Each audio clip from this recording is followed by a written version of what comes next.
मेरी शक्ति मेरी माँ की है। बचपन से ही उन्हें पढ़ाई का बहुत शौक था, ये के लिए उनके माँ बापू ने उनका दाखिला गांव के सबसे अच्छे विद्यालय में करा दिया था। पर उनके देहांत के बाद वह अपने काकू के साथ रहने लगी। काकू को उनका पढ़ना लिखना पसंद नहीं था, यह के लिए उनका विद्यालय जाना छोड़ा दिया था। माँ बहुत दुखी हुई पर उन्होंने कुछ नहीं कहा। देखते देखते समय बीत गया। वह काकू के साथ अब उनकी चाय की दुकान पर काम कर आने लगी। कभी बर्तन धो देती तो कभी चाय बना देती। ऐसे करते करते उनका समय बीता था।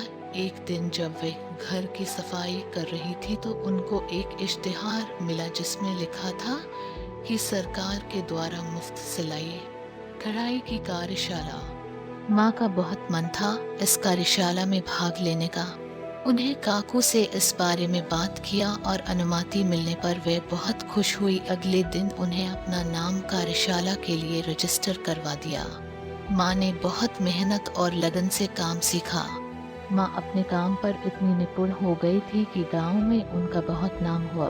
अब जब उनको लगा कि वे कुछ कर सकती है, कुछ बन सकते हैं, काकू ने उनकी शादी तय कर दी और 16 साल की नन्ही सी उम्र में उनकी शादी तय हो गई। मैं घर के तौर तरीके सीखते सीखते समय बीत गया।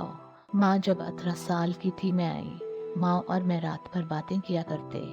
माँ मुझे कहानियाँ सुनाया करती थी पर मुझे समझ नहीं आता था कि दादी की बात सुनकर उनको क्यों गुस्सा आया कर था। बाबू के चिल्लाने पर भी क्यों कुछ कहा नहीं कहती थी। क्यों माँ तुम ऐसे घुट घुट कर जिया करती थी।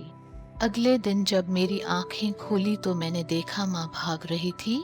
वह डरी हुई थी पर उनकी आंखों में अलग से चमक थी। उनकी आंखों में खुशी के आंसू थे। आज पहली बार था मैंने माँ को इतना खुश देखा है, खुली हवा में सांस लेते हुए। माँ लखनऊ तो आ गई पर कोई रहने का ठिकाना नहीं था, न कोई काम।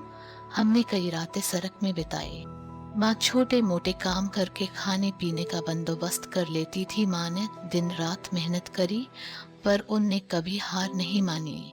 एक दिन माँ को सिलाई के कारखाने के बारे में पता चला। वह चली गई वहाँ काम की तलाश में। अपना सर्टिफिकेट दिखाएं और बताएं कि उन्हें इस काम की कितनी ज़रूरत है और अगला दिन से माँ वहाँ काम करने लगी। उन्हें बहुत लगन और मेहनत से काम किया और देखते ही देखते 1 साल में उनका अपने कठोर परीक्षण के कारण पदोन्नति मिली। अब माँ नए कर्मचारियों को काम सिखाती हैं और मैं स्कूल जाती हूँ।